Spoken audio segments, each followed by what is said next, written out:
The Lord be with you. And also with you. A reading from the Holy Gospel according to John. Glory to you, Lord. Before the feast of Passover, Jesus realized that the hour had come for him to pass from this world to the Father. He had loved his own in this world and would show his love for them to the end. The devil had already induced Judas, son of Simon Iscariot, to hand Jesus over. And so during the supper, Jesus, fully aware that he had come from God and that he was returning to God, the Father who had handed everything over to him, rose from the meal and took off his cloak. He picked up a towel and tied it around himself. Then he poured water into a basin and began to wash his disciples' feet and dry them with the towel he had around him. Thus he came to Simon Peter, who said to him, "Lord, are you going to wash my feet?" Jesus answered, "You may not realize now what I am doing, but later you will understand." "You shall never wash my feet," Peter replied. Jesus answered, "If I do not wash your feet, you will have no share in my heritage." "Lord," Simon Peter said to him, "then not only my feet, but my hands and my head as well." Jesus told him, "The man who has bathed has no need to wash except for his feet.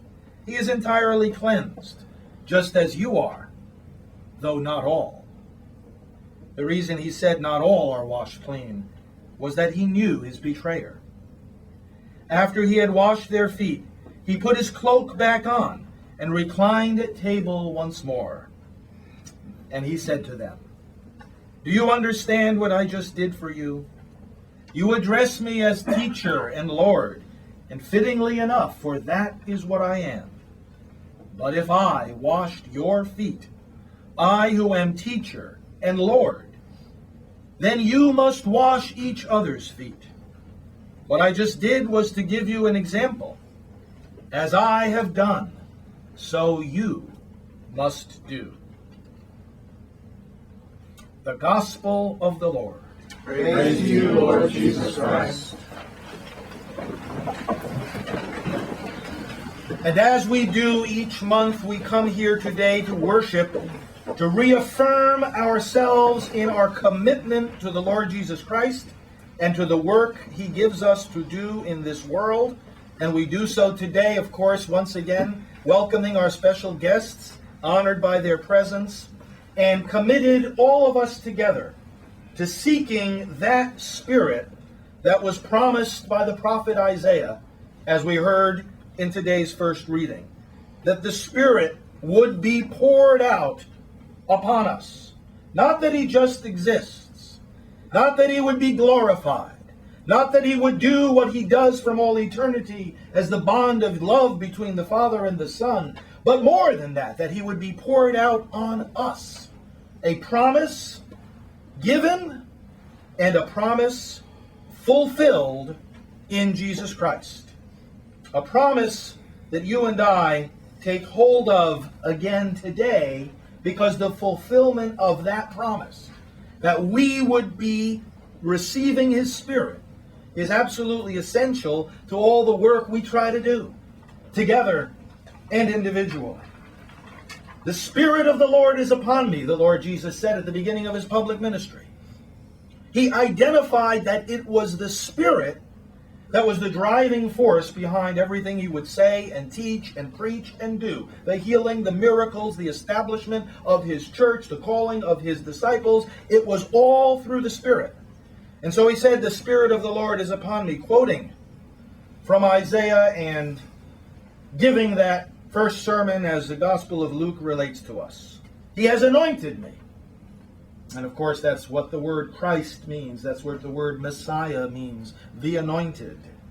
"He has anointed me to bring good news to the poor, to set captives free, to raise up the oppressed, to proclaim a year of favor from the Lord." This is the way he himself described the purpose for which he came into the world.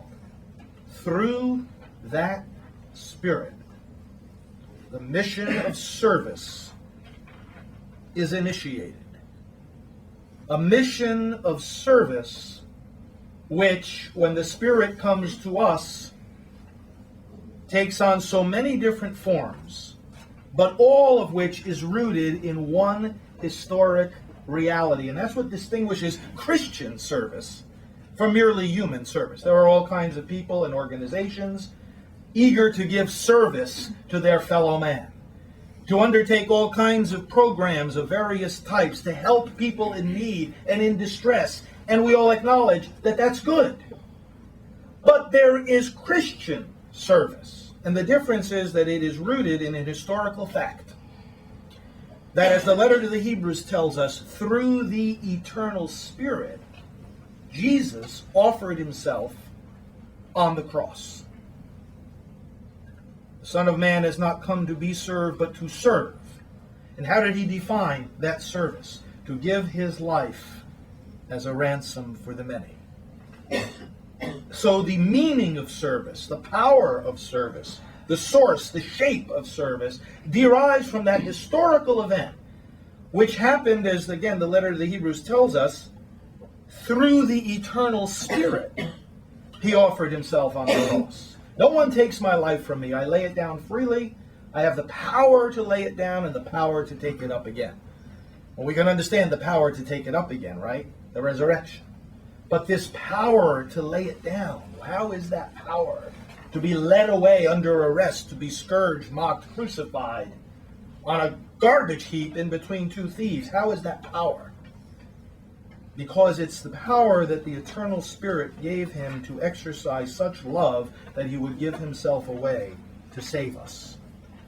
Rooted in history, rooted at the cross, is where the service the church gives, the service that we give, that's where it begins, that's where it takes shape. And it's that same Spirit, not a different one, not a portion of the Spirit, not an imitation or a shadow or an echo, but the same Spirit in all his fullness that comes into you and to me to enable us to carry out the work that we have to do.